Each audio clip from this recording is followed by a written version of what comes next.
ओम स्वस्ति श्रीमन्महागणपते नमः। ओम श्री सरस्वती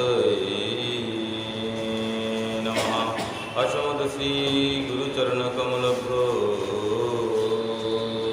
नमः।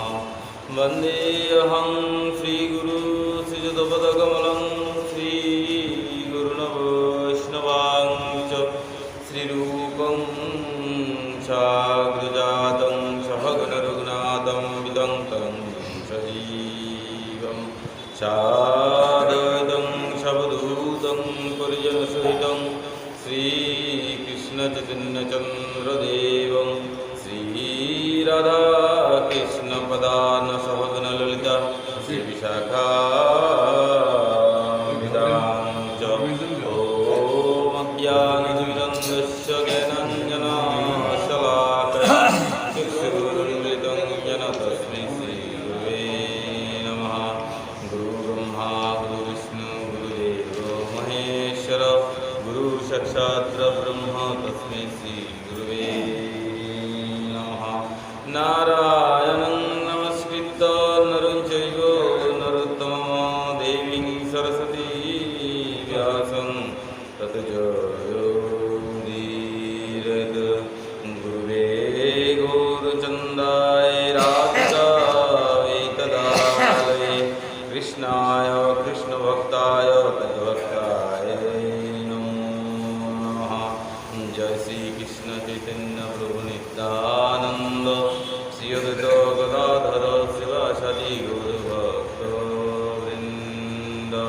हरे कृष्ण कृष्ण कृष्ण हरे हरे, हरे राम राम राम हरे हरे। जय जय श्री राधा रमण, जय जय नवल किशोर, जय गोपीजित चोर प्रभु, जय जय माखन चोर। बोली भक्तवत्सल भगवान की, श्री राधा रानी की, श्री वृंदावन बिहारी लाल की, श्रीमद्भागवत महापुराण की, शिव शंकर भगवान की, तुलसी वृंदा देवी की, अपना पंचद गुरुदेव की, निताय गौर सीतनाथ प्रेमानंदे। हरि हरि बोल मन, हरि हरि बोल।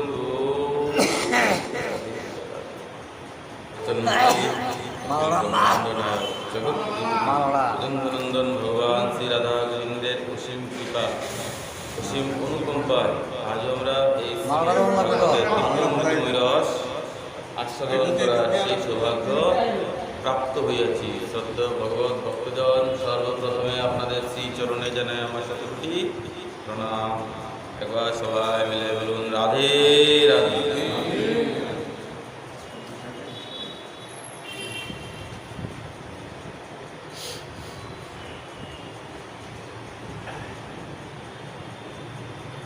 শ্রীমদ্ ভাগবতে মহারাজ পরীক্ষিত একবার শ্রী সুখদেব প্রভুকে একটি প্রশ্ন নিবেদন করলেন। কি প্রশ্ন? তিনি শ্রী সুখদেব প্রভুকে জিজ্ঞেস করলেন যে প্রভু, শুনেছি ভগবান শ্রী হরি নাকি মৎস্য অবতার রূপ ধারণ করেছিল, মাছের রূপ ধারণ করেছিল। এই মৎস্য তো তমগুণী জীব, তাহলে ভগবান সর্বশক্তিমান হয়ে কেন এই মৎস্যের অবতার ধারণ করলেন? তখন শ্রী সুখদেব প্রভু খুব সুন্দর করে তার বর্ণন আরম্ভ করতে লাগলেন। কিভাবে? আশীদোতিত কল্পন্তে ব্রহ্ম নৈমিত্তিকোলয় সমুদ্র কপ্লতস্তত্র লোকঘোরাদয়নক।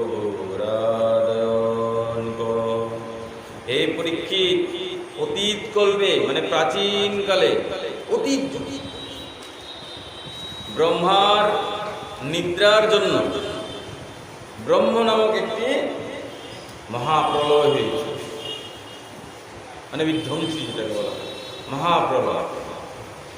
তখন ব্রহ্মার মুখ থেকে বেদ নির্গত হয়েছিল। কি হয়েছিল? বেদ। কোনগুলি বেদ? যে ঋক, সাম, যজুর আর অথর্ব, এই 4টি বেদের মুখ থেকে বেরিয়েছে। যখন মহাপ্রলয় হয় তখন কি হয়? বলে সমস্ত সৃষ্টি তখন ধ্বংস হয়ে যায়। আর সেই সৃষ্টিকে কে ধ্বংস করিয়া থাকেন? বলে আমাদের দেবাদিদেব মহাদেব দিব্য তাণ্ডব নৃত্য করে এই সৃষ্টিকে কি করে? বলে ধ্বংস করে। নটরাজ রূপ ধারণ করে, উগ্র মুক্তি ধারণ করে। আর সমগ্র সৃষ্টি কোথায় যায়? বলে সেই ব্রহ্মার অন্তরে গিয়ে প্রবেশ করে, মিশে যায় ব্রহ্মার ভিতরে। তখন ব্রহ্মা কি করেন? বলে ঘুমিয়ে থাকেন। আর সমস্ত সৃষ্টি ব্রহ্মার ভিতরে প্রবেশ করে যায়। এই চরাচর জগতের যা কিছু আমরা দেখতে পাচ্ছি সবকিছু একসঙ্গে খিচুড়ির মতো হয়ে ব্রহ্মার ভিতরে গিয়ে প্রবেশ করে। কিন্তু সেই বেদ মুখ থেকে যে বেরিয়েছিল ব্রহ্মার, সেই বেদগুলি হয়গ্রীব নামক এক দৈত্য সেই বেদগুলিকে অপহরণ করে নিয়ে পালিয়ে যায়, মানে চুরি করে চলে যায়। সর্বশক্তিমান ভগবান শ্রী হরি দানবরাজ হয়গ্রীবের এই কুকর্ম জানতে পেরে তিনি কি করলেন? সঙ্গে সঙ্গে সেখানে মৎস্য অবতার রূপ ধারণ করেছিলেন। আর মৎস্য অবতার রূপ ধারণ করে সেই হয়গ্রীবকে বধ করিয়া তার থেকে সেই বেদগুলিকে আবার পুনরুদ্ধার করে সেই ব্রহ্মার কাছে অর্পণ করলেন। কি হয়েছিল? সেই সময় সত্যব্রত নামে এক রাজা শুধুমাত্র জল পান করে তপস্যা করছিলেন। কি খাচ্ছিলেন? শুধু জল, আর কিছু খায় না। শুধুমাত্র জল পান করেই তপস্যা করছিলেন। আর যখন তিনি নদীতে তর্পণ করতে আরম্ভ করলেন তখন হঠাৎ করে একটি ছোট মৎস্য, যাকে পুঁটি মাছ বলা হয়, সেই যে ছোট মৎস্য মহারাজের হাতের মধ্যে উঠে গেল। নদীতে যখন জল তর্পণ করা হয় তখন কি করে? 2 হাত একসঙ্গে করে জলটাকে তর্পণ করা হতো। মহারাজ জল তর্পণ করছেন আর সেই হাতের মধ্যে একটি ছোট্ট মাছ উঠে গেছে। কিন্তু রাজা তো তর্পণে ব্যস্ত, তার জন্য সে কি করেছে? সেই জলের সঙ্গে সেই মাছটাকেও আবার নদীতেই বিসর্জন দিয়ে দিল। তখন সেই মৎস্য খুব কাতর স্বরে বলছে, হে মহারাজ, হে রাজন, আপনি তো জানেন যে জলের প্রাণীরা নিজের থেকে ছোট ছোট যে জলাচর যে প্রাণীগুলি আছে তাদেরকে খেয়ে জীবন ধারণ করিয়ে থাকে। তো আমি হলাম অত্যন্ত ছোট একটি মৎস্য। তো এই নদীর মধ্যে অনেক বড় বড় মৎস্য রয়েছে, তারা তো আমাকে খেয়ে ফেলবে, তারা তো আমাকে মেরে ফেলবে। হে মহারাজ, আমি আপনার কাছে শরণে এসেছি, আপনি আমায় রক্ষা করুন, আপনি আমায় বাঁচান। মহারাজের কাছে খুব সুন্দর করে বলছে, আপনি তো হলেন কৃপালু, আপনি হলেন দয়ালু, আমায় রক্ষা করুন। তাই মহারাজ সত্যব্রত সেই মৎস্যের করুণ কথা শুনে মনে মনে বিচার করলেন যে এই মৎস্যকে অবশ্যই রক্ষা করা উচিত। কেন? রাজার ধর্ম হচ্ছে কি? বলে প্রজার রক্ষা করা। এবার প্রজা বলতে কি শুধু মানুষকে বোঝায় না, কিন্তু প্রজা বলতে সেই রাজ্যের মধ্যে যত রকমের জীবজন্তু থেকে শুরু করে যা কিছু আছে সবকিছুই মালিক হচ্ছে সেই রাজা। তার জন্য রাজা কি করলেন? প্রজা রক্ষা হেতু সেই মৎস্যকে রক্ষা করার জন্য মনে মনে সিদ্ধান্ত করলেন। আর রাজা সত্যব্রত সেই মৎস্যকে কি করলো? নিজের যে কমণ্ডলু থাকে না, দেখবেন সাধু মহাপুরুষদের হাতে একটা ওই পিতলের, না জানি কাশের, পিতলের বোধ, পিতলের হবে একটা কমণ্ডলু থাকে, এটার মধ্যে জল থাকে। তো সেই মৎস্যকে কি করলো? সেই কমণ্ডলের মধ্যে রেখে দিলেন আর সেই কমণ্ডলুকে সঙ্গে করে নিয়ে নিজের আশ্রমে চলে গেল। কিন্তু সেই মৎস্য এক রাত্রিতে এত বড় দেহ ধারণ করতে লাগলো যে এই কমণ্ডলের মধ্যে সে আর থাকতে পারছে না। তো সেই মৎস্য আর সেখানে তার জায়গা হচ্ছে না। তখন সে রাজাকে বলল, রাজন, আমি আর এই কমণ্ডলুতে থাকতে পারছি না, আমাকে একটি বড় পাত্রে নিয়ে রাখো, আমাকে একটি বড় জায়গায় নিয়ে রাখো। সঙ্গে সঙ্গে রাজা সেই মৎস্যকে কি করলো? একটি বড় জলের পাত্রের মধ্যে নিয়ে রাখলো। আর দেখতেই দেখতেই সেই মৎস্য 3.5 হাত লম্বা হয়ে গেছে। এত বড় হয়ে গেছে যে সেই পাত্রটা যেটার মধ্যে রাখা হয়েছিল না, সেই পাত্রটা এবার ছোট হয়ে গেছে। সেই মৎস্য সেই পাত্রের মধ্যে আর থাকতে পারছে না। সে রাজাকে বলতে লাগলো, রাজন আমি এখানেও থাকতে পারছি না, আমি তো এখানেও থাকতে পারছি না। বলে তাহলে বলে আমাকে একটু বড় জলাশয়ে নিয়ে রাখো। মহারাজ সেই মৎস্যের কথা শুনে সেই মৎস্যকে কি করলো, সেখান থেকে উঠিয়ে একটি বড় জলাশয়, মানে দিঘি টিঘি বা পুকুর এরকম জাতীয় যে জলাশয়গুলি আছে সেগুলির মধ্যে নিয়ে তাকে রেখে দিলেন। কিন্তু সেখানেও সেই মৎস্য কি করলো, এত বড় আকৃতি ধারণ করতে লাগলো যে সেই জলাশয়ের মধ্যে পর্যন্ত তার আকার বাড়তে লাগছে, আর এত বেড়েছে যে সেই জলাশয়টা এখন ছোট হয়ে গেছে। সে রাজাকে বলছে কি যে মহারাজ আমি তো এই জলাশয়েও আর থাকতে পারছি না, আমাকে কৃপা করে একটি বড় জলাশয়, মানে বড় কিছুর মধ্যে নিয়ে রেখে আসে। রাজা কি করলেন, সেই মৎস্যকে সেই জলাশয় থেকে তুলে একটি হ্রদের মধ্যে, তার রাজ্যের মধ্যে যত যত হ্রদ ছিল সেই হ্রদের মধ্যে নিয়ে রাখতে লাগলো। যত বড় বড়ই হ্রদ হোক না কেন তার শরীর আস্তে আস্তে বৃদ্ধি পেতে লাগলো, যেন সেই হ্রদটাকেও ছেড়ে বড় হয়ে যাচ্ছে। অবশেষে রাজা তাকে কি করলো, তাকে একটি সমুদ্রের মধ্যে নিয়ে ছেড়ে দিল। বলে হ্রদের মধ্যে যেহেতু জায়গা হচ্ছে না, নদীর মধ্যে হচ্ছে না, তাহলে তার স্থান কোথায়? বলে একমাত্র সমুদ্র। যখনই সমুদ্রে ছেড়েছে সঙ্গে সঙ্গে সেই মৎস্য সত্যব্রতকে বলতে লাগলো, মহারাজ সমুদ্রে তো আমার থেকেও বড় বড় প্রাণী থাকে তো, সমুদ্রে তো আমার থেকেও বড় বড় মৎস্য জীবজন্তু ইত্যাদি থাকবে, তো তারা যদি আমাকে খেয়ে ফেলে। রাজা সত্যব্রত মৎস্যের এই মায়াবী কথা শুনে অবাক হয়ে গেলেন। তিনি বুঝে গেছেন যা। তিনি বললেন, মৎস্যের রূপ ধারণ করে তুমি আমার সঙ্গে ছল করছো, আমাকে মোহিত করছো। কে তুমি? তুমি কে? তোমার বাস্তবিক রূপে আসো।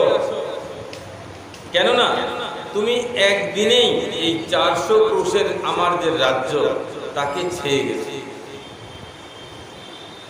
দেখুন একটা রাজার যে রাজ্য কত বড় থাকে, আর সেই মৎস্য ছিল কি একটা পুঁটি মাছ, আর বাড়তে বাড়তে কি হয়েছে বলে যত জলাশয় হ্রদ ছিল সেইগুলিকে ছেয়ে গেছে, মানে কি পুরো রাজ্যটাকে সে কাভার করে গেছে। তো রাজা কি বলছে, বলে তুমি একদিনে আমার এই 400 কোষের যে সরোবর আছে, যে বড় বড় জলাশয়গুলি আছে, সেইগুলিকে তুমি ছেয়ে গেছে, ব্যক্ত করে ফেললে। এরকম মৎস্য তো আমি আগে কোনোদিনও দেখিনি, আমার জীবনেও কোনোদিন দেখিনি। কে তুমি? তুমি তোমার বাস্তবিক রূপে আসো। সঙ্গে সঙ্গে সেই মৎস্য যখন এই কথা বলল, সেই মৎস্যকে কি বলছে, হে প্রভু আমি আপনাকে জানাই শতকোটি প্রণাম। বুঝে গেছে আপনি নিশ্চয়ই আমার সেই হরিও, তিনি না ছাড়া এই মায়া কেউ করতে পারবে না। আপনাকে জানাই আমার শতকোটি প্রণাম। কিন্তু প্রভু আমি জানতে ইচ্ছুক, আপনি এই অবতার কি জন্য ধারণ করেছেন? আপনি এই মৎস্যের অবতার কেনই বা ধারণ করলেন? সঙ্গে সঙ্গে শ্রী ভগবান বলতে লাগলেন, হে রাজন, আজ থেকে 7ম দিনে, মানে আজকের দিন থেকে 7ম দিনে এই ত্রিলোক সমুদ্র গর্ভে কি হবে বলে সম্পূর্ণ বিলীন হয়ে যাবে, ধ্বংস হয়ে যাবে। রাজা সত্যব্রতকে সেই মৎস্যরূপী ভগবান সেখানে দাঁড়িয়ে দাঁড়িয়ে বলছে সমস্ত ত্রিলোক মানে কি ভূগর্ভ আর স্বর্গলোক, এই 3টা লোক কি হবে বলে ধ্বংস হয়ে যাবে। ধ্বংস হয়ে বলে কোথায় যাবে বলে সমুদ্রের মধ্যে বিলীন হয়ে যাবে, মিশে যাবে। তখন প্রবল জলরাশি এই ত্রিভুবনকে ধ্বংস করে দেবে, যে সুনামি যেটাকে বলা হয়। দেখুন কিছুদিন আগে যখন সুনামি হয়েছিল না, সমগ্র পৃথিবীকে ধ্বংস করতে পারেনি, হ্যাঁ করতে হয়েছে, কিন্তু এখানে যার কথা বলা হচ্ছে প্রবল জলরাশি, বলছে সমগ্র ত্রিভুবনকে শেষ করে দেবে। এরকম জলরাশি মানে বাঁচার কোনো চান্স নেই, কিচ্ছু থাকবে না। সেই সময় আমার প্রেরিত একটি বিশাল নৌকা তোমার কাছে ভেসে ভেসে আসবে, মৎস্য ভগবান বলছে।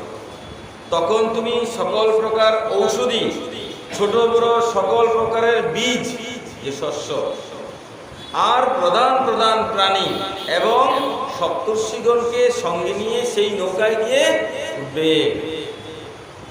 যত রকমের বীজ আছে, ঔষধি আছে, খাদ্যশস্য আছে, প্রধান প্রধান প্রাণী, সমস্ত প্রাণীর কথা বলিনি, প্রধান প্রধান প্রাণী। আর কি বলেছে? বলে সপ্তর্ষি, এই যে আকাশের মধ্যে 7টা তারা দেখা যায় না, এই যে 7জন ঋষি আছে, এই সপ্তর্ষিকে সঙ্গে নিয়ে তুমি সেই নৌকায় গিয়ে উঠবে। কিন্তু মনে রাখবে, তখন চারদিকে শুধু সমুদ্রই আর সমুদ্র থাকবে, তার কোনো শেষ কুল কিনারা কিচ্ছু থাকবে না, চারদিকে শুধু সমুদ্র আর সমুদ্র। আর যেহেতু সমুদ্র থাকবে, সেহেতু সেখানে কোনো আলো থাকবে না, অন্ধকার থাকবে। কিন্তু কেবলমাত্র ঋষিদের দিব্য জ্যোতিতে সমুদ্র আলোকিত হয়ে থাকবে। দেখুন, এই যে সাধন ভজন করলে কি হয়? সাধকের শরীর থেকে দিব্য একটা তেজ, একটা আলো বেরোবে। আর সেই তেজের কারণে, সেই আলোকের কারণে কি হয়? আমরা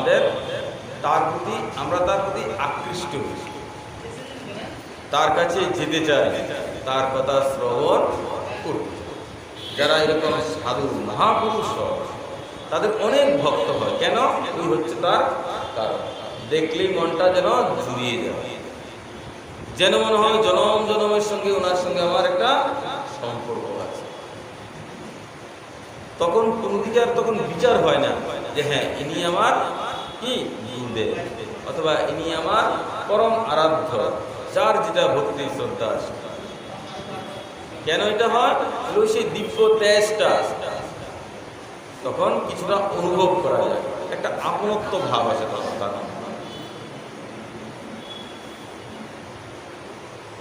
আর সেই আলোর মধ্যে তুমি কি করবে? বিচরণ করতে থাকবে সেই সমুদ্রের মধ্যে, সেই নৌকার মধ্যে করে। রাজা সত্যব্রতকে সেই মৎস্য এই উপদেশ প্রদান করছে। কিন্তু যখন প্রবল বায়ুতে নৌকা টলমটল করবে, তখন আমি সেখানে এসে এই মৎস্য রূপ ধারণ করে উপস্থিত হব। আর তুমি কি করবে? বাসুকি নাগের সাহায্যে আমার শিঙের মধ্যে এই নৌকাটাকে কি করবে? বেঁধে দেবে। এই নৌকাটাকে বেঁধে দেবে। আমি কি করব? আমি নিজের শিং দিয়ে সেই নৌকাটাকে টেনে টেনে সমুদ্রের মধ্যে নিয়ে চলতে থাকবো। তখন তোমার আর কোনো অসুবিধা হবে না। ভগবান এরকম উপদেশ করবে। হে রাজন, যতকাল ব্রহ্মার রাত্রি বর্তমান থাকবে, ততকাল আমি ঋষিদের সঙ্গে তোমাকে নিয়ে সমুদ্রে বিচরণ করব। অর্থাৎ ব্রহ্মা যতদিন ঘুমিয়ে থাকবে, এটাকে তো রাত্রি বলে, যতদিন না, মানে যত কল্প, যত বৎসর নয় কিন্তু যত কল্প মানে কাল, ব্রহ্মাজি শুয়ে থাকবে, তত কাল পর্যন্ত আমি কি করব? তোমাদেরকে নিয়ে এই সমুদ্রের মধ্যে কি করব? ঘুরতে থাকবো। তখন তুমি আমার কাছ থেকে যা যা জানার প্রয়োজন সবকিছু জেনে নিবে। তারপর থেকে সত্যব্রত ভগবানের সেই মৎস্যরূপের ধ্যান করতে লাগলেন। কেন? মৎস্যরূপের মধ্যে তো ভগবানকে দর্শন করে ফেলেছেন। সেই সত্যব্রত কি করলো? সেই মৎস্যরূপী ভগবানের ধ্যান করতে লাগলো। আর ধ্যান করতে করতে সেই দিনের অপেক্ষা করতে লাগলো, যেই দিনের কথা ভগবান বলেছিল। কয় দিনের কথা বলেছিল? কয় দিনের? হ্যাঁ, 7 দিন। সবকিছু 7 দিনের মধ্যে। ভাগবতের মধ্যে পরীক্ষিত মহারাজের মৃত্যু কতদিন? 7 দিন। কি কি বার ছিল?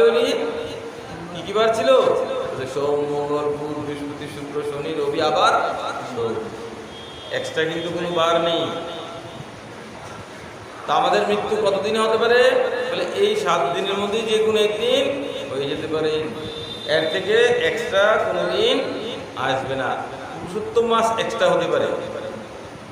প্রতি 3 বছরে একটা অধিক মাস হয়, যাকে বলা হয় কি? বলে পুরুষোত্তম মাস। কিন্তু প্রতি সপ্তাহে একটা অধিক সপ্তাহ হয় না, একটা অধিক দিনও। এই 7 দিনের মধ্যে আমাদের এই পৃথিবীকে ছেড়ে চলে যেতে হবে। তাহলে ভজন কবে হবে? বলে এই 7 দিনের মধ্যে আমাদের ভজন সাধন এগুলি সেরে ফেলতে হবে। যদি সময় না পাই, সোম থেকে আবার সোম পর্যন্তই চলে আসবে। এই 7 দিনের মধ্যে আমাদেরকে এই দুনিয়াকে ছাড়তে হবে। কেউ জানে না কার কখন ডাক আসবে। আমরা সবাই সেই দিকে যাওয়ার জন্য তৈরি হয়ে গেছি, সবাই লাইনে ধরে গেছে। এখন যদি সবাই জেনে যায় যে কে কবে যাবে, তাহলে কি হবে? বলে আমাদের মধ্যে হুড়াহুড়ি লেগে যাবে, যেরকম ভূমিকম্প আসলে হুড়াহুড়ি লেগে যায় বাঁচার জন্য, পালাবার জন্য, এরকম অস্থিরতা শুরু যাবে। তার জন্য যে যত কিছু করুক না কেন ওই জিনিসটা জানতে পারে কে কবে, কিন্তু যাবে, সবাই লাইন ধরে আছে। বলে না যে বয়স বেড়ে গেছে, অ্যাকচুয়ালি বয়স বাড়ে না, বয়স কমতে থাকে। আমরা যতটা আয়ু নিয়েছি, কেউ ধরুন 70 বছর আয়ু নিয়েছে, তো 70 বছর মধ্যে তার 69 বছর কেটে গেছে। তার মানে কি তার কাছে আর কতদিন আছে? বলে 1 বছর সময় আছে। বাড়লো না কমলো? বলে 1 বছর মাত্র আছে। মাত্র মানে কি শেষের দিকে। আমরা উল্টাটা করি, বলে আরো অনেক দিন বেঁচেছি। বাঁচো, সবাই বাঁচার অধিকার আছে, সবাই বাঁচো, আমিও বাঁচতে চাই, সবাই বাঁচো, কিন্তু বাঁচাটা যেন ভগবত ভক্তিময় হয়। মৎস্য ভগবান সেই রাজা সত্যব্রতকে উপদেশ করলেন, আর রাজন সেই মৎস্যের উপদেশ ধারণ করে সেই মৎস্য ভগবানের অপেক্ষায় দিন গুনতে লাগবে, কবে সেই 7 দিন আসবে, কবে সেই 7 দিন আসবে। আর আমরা পাঠ থেকে প্রত্যেক দিন শুনি যে কোনো সময় 7 দিন শেষ হয়ে যেতে পারে, তারপরও আমরা মুক্তির আশা করি। আমরা কি করে মানে মুক্ত হব, আমরা কি করে প্রভুর চরণে নিজেদেরকে বিলাতে পারবো, আমরা কি করে প্রভুর চরণে যেতে পারবো, সেই আশা আমাদের মধ্যে যৎকিঞ্চিত নেই। আশা রাখো, ভগবানকে ডাকতে হবে। কালকে কে কে একাদশী করেছে? কেউ করেছ? 1 2 3 4, আর কেউ করেনি কেন? ভাগবত কথা যতই শ্রবণ করো, গীতার কথা যতই শ্রবণ করো, যাই কিছু করো না কেন, এই একাদশী হচ্ছে ভগবান শ্রীকৃষ্ণের অত্যন্ত প্রিয় একটা তিথি।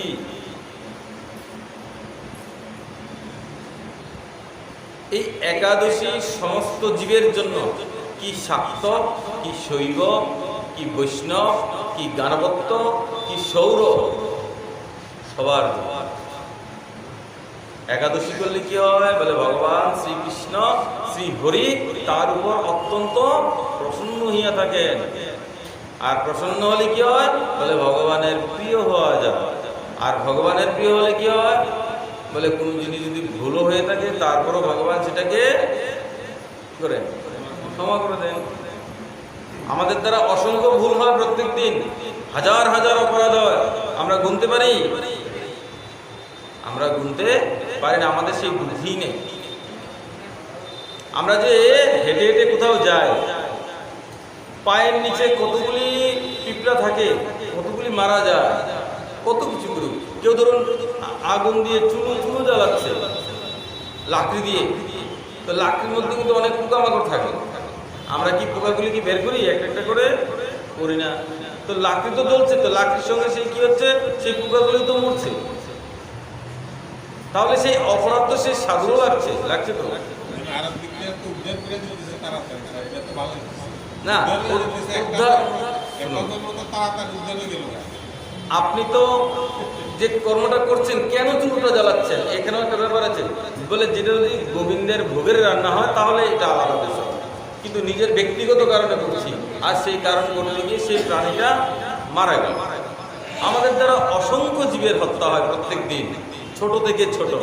এই যে শ্বাস প্রশ্বাস নিচ্ছি না, এই শ্বাস প্রশ্বাসের মাধ্যমে ছোট ছোট কত রকমের জীব জীবাণু, অনুপরমাণুর মতো ছোট ছোট, যেগুলি খালি চোখে দেখা যায় না, এগুলি আমাদের নাকে দিয়ে ঢুকছে আর বড় বড় বেরোচ্ছে।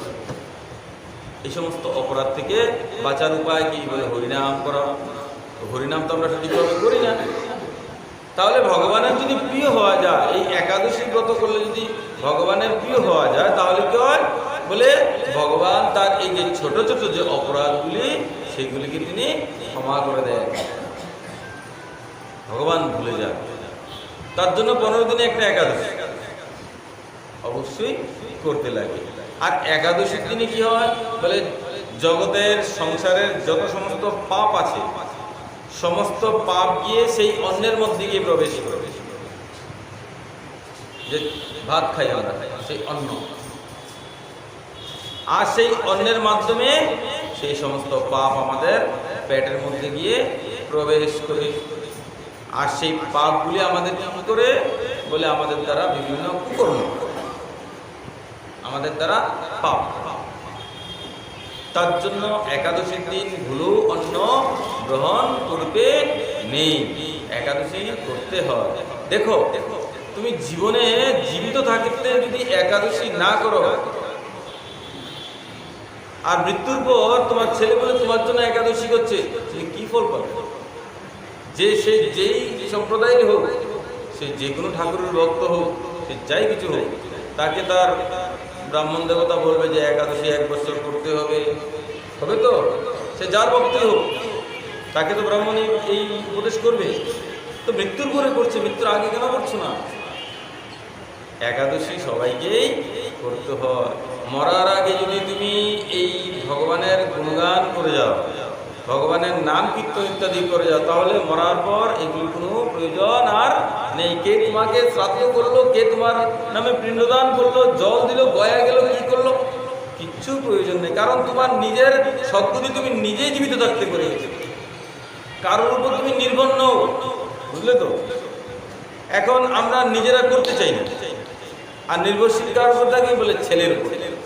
ছেলে করবে, পুত্র কি করবে বলে পুত্র একাদশী করবে আমাদের জন্য, পুত্র আমাদের জন্য গয়া গিয়ে পিণ্ডদান করবে, পুত্র কি করবে শ্রাদ্ধ করবে, এই করবে সেই করবে। যদি পুত্র না করে, যদি না করে, তখন তখন পুত্রের সঙ্গে কথা বলতে পারবে?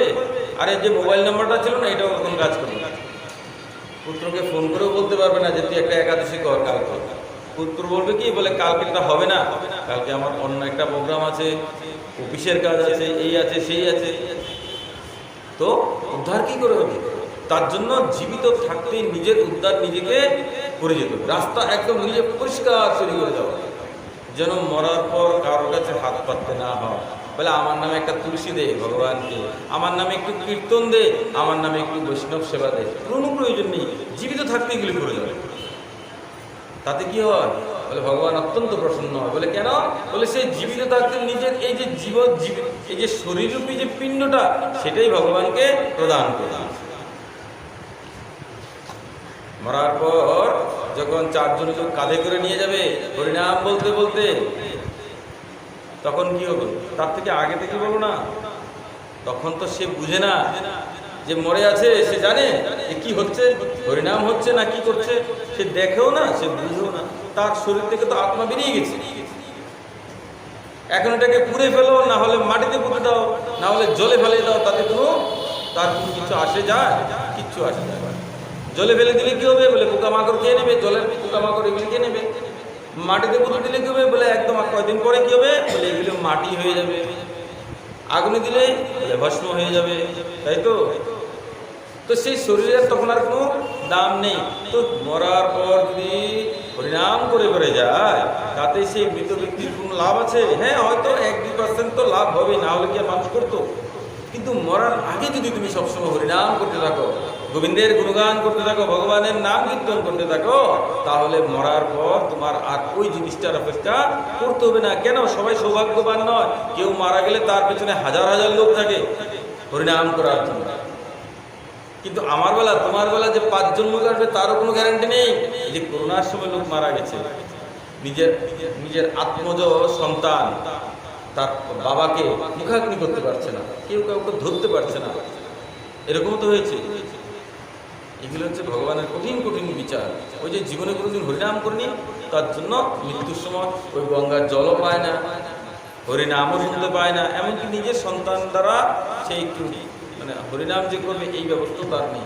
তার জন্য ভবিষ্যতের আশা করে কোনো লাভ নেই। যা করবে এখনই করবে, যা করবে এখনই করো, কম হোক বেশি হোক এখন থেকেই সেটা শুরু করে দাও। বলে আজকে না কালকে থেকে করবো, দেখো মৃত্যু কবে হবে কেউ জানে না। আজও হতে পারে, কালকেও হতে পারে, পরশুদিনও হতে পারে। সুতরাং যেহেতু তুমি জানো না যে মৃত্যু কবে হবে, সুতরাং এখন থেকেই হরিভজন শুরু করে দাও। গলায় তুলসীর মালা ধারণ করো, গলায় রুদ্রাক্ষের মালা ধারণ করো, কপালে তিলক ধারণ করো। মন্দিরে আসার আগে কারুর কপালে একটা তিলক দেখা যায় না, মন্দিরে আসার পর সবাই একটা একটা ফোঁটা দেখে না। বাড়ি থেকে লাগিয়ে আসলে কি হয়? বাড়ি থেকে তো কমসে কম একটা ফোঁটা লাগিয়ে আসা যায়, আমরা সেটাও করতে চাই। এত লজ্জা করলে হবে না। ভগবানের কাছে আসতে গেলে ভগবানের যে ভক্তির যে পরিবেশটা সেটাকে বজায় রেখে আসে, তাহলে ভগবান কি হবে? অত্যন্ত প্রসন্ন। বুঝলেন তো? বাড়ি থেকে আসার সময় খুব সুন্দর করে স্নান টান সেরে মালা তিলক ফোঁটা ধুতি কুর্তা পাঞ্জাবি, এই যে আজকে শার্ট না পরে কুর্তা পরে কত সুন্দর লাগছে, এরকম শার্ট ফার্ট এগুলি চেঞ্জ করো সপ্তাহে কমসে কম রাত্রিবেলা। আমরা তো আর বার্থডে পার্টিতে যাবো না, না অন্য প্রশ্ন যাবো কি ওইখান থেকে? তাহলে এত সাজের কোনো প্রয়োজন নেই। ভালো কুর্তা ফুর্তা এগুলি করে ভগবানের কাছে আসো, ভগবান তাতে কি হয় বলে অত্যন্ত প্রসন্ন হয়ে যাবে। বলে আমাদের দরকার নেই, যারা পাঠ করবে তারা করবে, আর যারা পুজো করবে তাহলে তার ফলটা তারাই পেয়ে যাবে। মনে রাখবে, সর্বপ্রথম ভক্তি হচ্ছে কি? শ্রবণ। এই শ্রবণের দ্বারাই কিন্তু ভক্তি আস্তে আস্তে ভিতরে প্রবেশ করে। ভগবান মনে রাখবে, এই যে পাঠ যারা করছে না, তাদের উপর যতটুকু প্রসন্ন হন তার থেকে বেশি প্রসন্ন হন কার উপর? বলে যারা শ্রোতা। যারা শ্রোতা মনে রাখবেন, এই যে পাঠ হচ্ছে, আমি একটা প্রসঙ্গকে নিয়ে আলোচনা করছি, হাত নাড়াচ্ছি, কত কিছু তো করতে পারছি, কথা বলতে পারছি, মনের ভাব ব্যক্ত করতে পারছি, কিন্তু যারা বসে থাকে চুপচাপ, এটা সবচেয়ে বোরিং কাজ, এটা সবচেয়ে কষ্টকর কাজ। তার জন্য ভগবান কি করে? শ্রোতাদের উপর বেশি কৃপা করেন। কেন? তারা শ্রবণ করছে। তুমি সত্যি বললেও শ্রবণ করে, মিথ্যা বললেও শ্রবণ করবে, করবে তো? তার জন্য ভগবান শ্রোতাদের উপর কি করে? বেশি বেশি করে কৃপা করে থাকে। আর শ্রোতারা যদি একটু আচরণবান হয় তাহলে কত কত ভক্ত বেরিয়ে আসবে, সীমা অনেক ভক্ত বেরিয়ে আসে। প্রত্যেক দিন, প্রত্যেক মাসে, প্রতি 10 দিনে যদি একটা করে ভক্ত বেরিয়ে আসে তাহলে কি হবে? বলে আমাদের সনাতন ধর্মের বেশি বেশি করে প্রচার হবে তো। আমি যে সারা জীবন এখানে পাঠ করবো তার কোনো গ্যারান্টি আছে? কালকে নাও করতে পারি, মরে গেলে কি করবে? তখন এই জায়গাটা তো ধরে রাখতে হবে। নতুন প্রজন্ম কোথায়? বাচ্চা বাচ্চা ছেলেরা নেই, একটাও নেই। তার জন্য ভক্তি রাস্তায় প্রবেশ করতে হয়। ভক্তি রাস্তা যদি প্রবেশ না হয় তাহলে কি হবে? বলে আমাদের প্রজন্ম আস্তে আস্তে ধ্বংসের দিকে। মনে রাখবেন, এটা কিন্তু ঘোর কলি। কলি আমাদেরকে গ্রাস করার জন্য একদম উৎ পেতে বসে আছে। তার জন্য ভগবানের ভজন করতে হবে। বলি ভক্তবৎসল ভগবানই কি। তো মৎস্য ভগবান সেই সত্যব্রতকে বলছেন,